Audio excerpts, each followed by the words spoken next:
noticia sin duda muy importante es la decisión del Papa Francisco de convocar a todos los presidentes de las conferencias episcopales del mundo para abordar el tema del abuso de menores y de adultos vulnerables.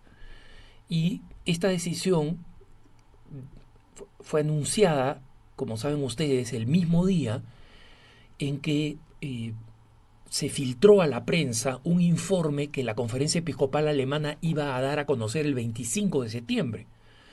Pero el informe, preparado durante 2 años por 2 universidades alemanas a pedido de los obispos alemanes, se filtró a la prensa y la prensa dio a conocer los resultados forzando de alguna manera una reacción temprana y no preparada de parte de los obispos alemanes. La historia es que este informe cubre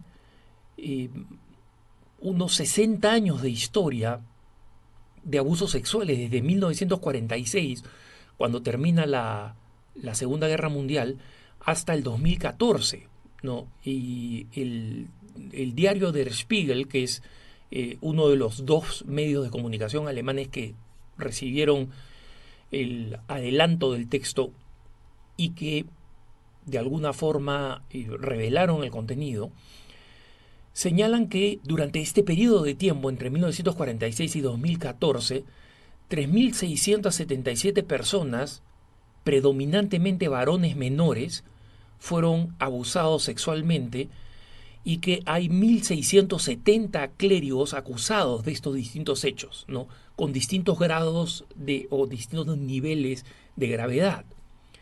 Pero nosotros tenemos un caso ya conocido, el informe del estado de Pensilvania, y repito el tema de que se trata del estado de Pensilvania en los Estados Unidos, porque he escuchado a algunos comentaristas católicos referirse a la diócesis de Pensilvania, y Pensilvania tiene 7 diócesis, de las cuales 6 han sido incluidas en la investigación. Entonces son varias diócesis, pero el estudio de las diócesis de Pensilvania arroja los mismos resultados. Un número sorprendente de sacerdotes involucrados, un número descomunal de víctimas y, como siempre, el tema de la homosexualidad muy presente, porque las víctimas, en su gran mayoría, como en Pensilvania, son varones, jóvenes o pospubescentes, ¿no? Entonces, hay un tema de pedofilia también, pero es minoritario. El tema acá es el abuso de varones masivamente y vuelve a poner en cuestión las medidas que se deben tomar en los seminarios para no permitir personas, como enseña la doctrina católica, un documento de la Congregación para la Educación Católica del Vaticano, que personas con una inclinación significativa con atracción a personas del mismo sexo no pueden ser aceptadas en el seminario. Y la razón es muy sencilla. No es válido el argumento de que al final todos son célibes y uno puede ser célibe heterosexual y otro célibe homosexual. Lo cierto es que en un seminario un varón con atracción a personas del mismo sexo es como poner a un hombre heterosexual en una residencia de mujeres. No van a haber problemas mientras hagan adoración al Santísimo, participen en la misa. Pero ¿qué pasa en el momento de irse a dormir, cuando hagan deporte o estén en las duchas? No. Entonces, ese es poner un peso injusto sobre personas con atracción hacia personas del mismo sexo. El Papa ha decidido que esta reunión con los presidentes de todas las conferencias episcopales del mundo va a tratar sobre la prevención del abuso de menores y otras personas vulnerables en el seno de la Iglesia, ¿no? La reunión se va a realizar del 21 al 24 de febrero del 2019, es decir, todavía el próximo año. Y puede resultar irritante para muchos, y lo admito con razón, el hecho de que la reunión sea recién en febrero, pero lamentablemente comprendan que una reunión convocada por el Papa a todos los presidentes de las conferencias episcopales es un tema pesado, porque significa que los presidentes de todas las conferencias episcopales del mundo tienen que hacer espacio en sus calendarios, y no solamente eso, obviamente es una reunión de urgencia y pueden decir, bueno, pero esta reunión es una reunión que convoca el Papa, o sea que un obispo debería dejar lo que tenga en la mano y viajar al Vaticano a encontrarse con el Papa. Correcto. Pero comprendan la complejidad de los idiomas. Acá vamos a tener una situación similar a la de un sínodo. Entonces, básicamente, el Papa está preparando una suerte de sínodo que, dicho sea de paso, es lo que muchos habían pedido. Varios obispos en Estados Unidos habían pedido, siguiendo al arzobispo de Filadelfia, el arzobispo Carlos Chaput, la iniciativa de suspender el sínodo de los jóvenes porque los obispos carecen de credibilidad en este momento y convocar a un sínodo extraordinario de la responsabilidad de los obispos, ¿no? Ya se realizó un sínodo en el pasado durante el pontificado de San Juan Pablo II sobre los obispos. Y el resultado de esto fue una exhortación apostólica de San Juan Pablo II que se llamaba Pastore dabo vobis, os daré pastores, ¿no? Este pasaje de Ezequiel, o sea, responderé a la sed y el hambre del pueblo y les daré pastores para que lo guíen. Y obviamente ninguno de estos problemas de acusaciones de abusos sexuales masivas existían en esa época de ese sínodo. Lo menciono porque demuestra que es posible tener un sínodo donde los obispos se revisen a sí mismos, ¿no? Y bajo la autoridad del Papa se revisen en conciencia en base a estos casos escandalosos. Y que para ese proceso cuenten con la participación y contribución significativa de los laicos, ¿no? Que tengan una voz constante y eficaz para pedirle cuentas a los obispos sobre temas que corresponden a la gobernabilidad de la Iglesia.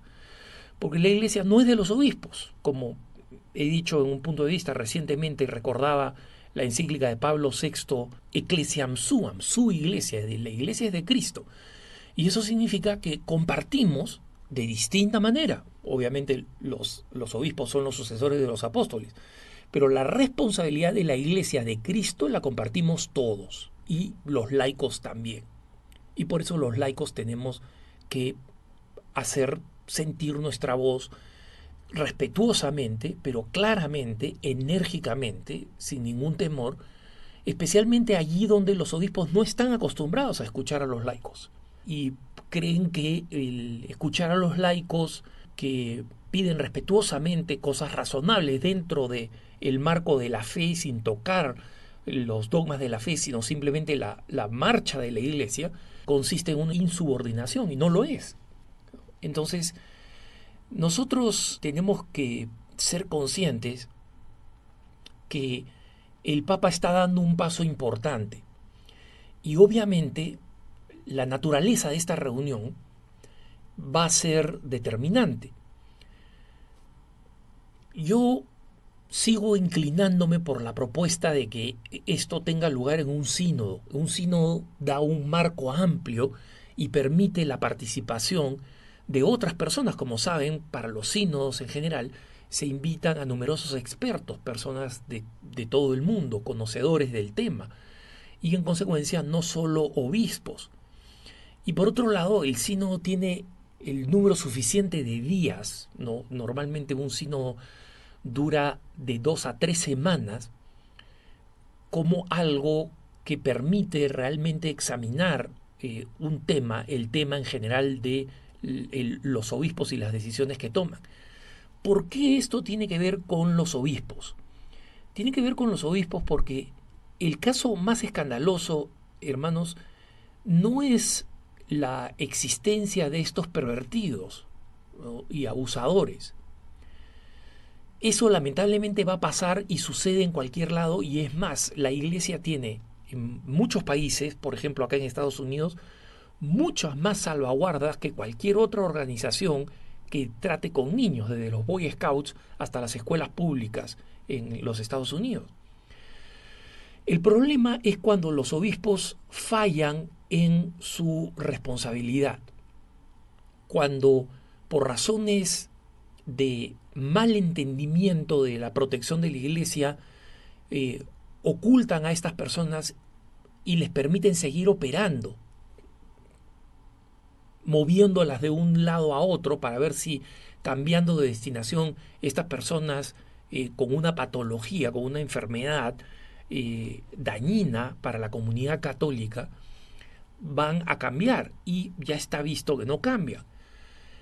O el caso de obispos que simplemente se han dejado llevar por la burocracia, que cuando se les dice eso está pasando en su seminario, son cosas que son reales y ellos son los primeros sorprendidos.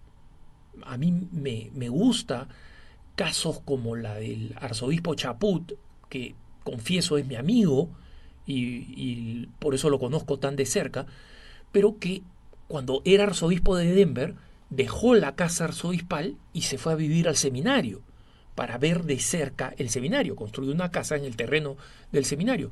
Y actualmente en Filadelfia, en su nueva arquidiócesis, vive en el seminario. Vendió la mansión episcopal, que en la costa este de los Estados Unidos es bastante común.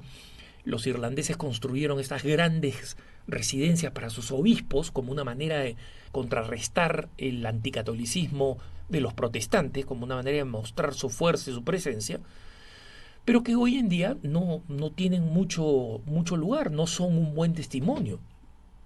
Entonces el arzobispo de Filadelfia vendió la casa, trajo unos muy necesarios recursos económicos para la arquidiócesis, porque era una mansión que se vendió a $4 millones, y vive en el seminario, pero lo importante no es la venta de la casa, sino lo importante es que vaya a vivir al seminario, su opción, no de vivir en una casa más chica o en otro lado, o en una parroquia, de vivir en el seminario, revisando lo que pasa en el seminario, en el centro de formación.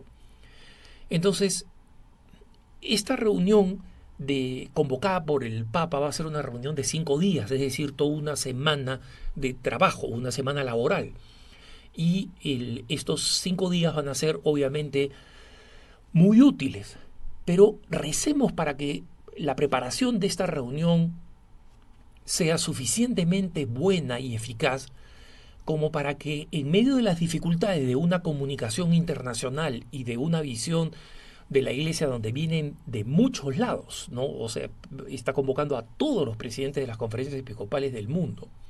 Estamos hablando de más de un centenar de obispos, y vamos a ver si esto incluye a las presidencias, es decir, también a los vicepresidentes, o solamente a los presidentes. El hecho es que esperamos que esta reunión, y recemos para que esta reunión sea una reunión fructífera y finalmente dé un cambio dramático en la manera como los obispos y los laicos con los sacerdotes cooperan juntos para que los abusos sexuales no se produzcan más, y especialmente el daño que produce la falta de acción contra los criminales no se produzca más. Que tengas un buen día.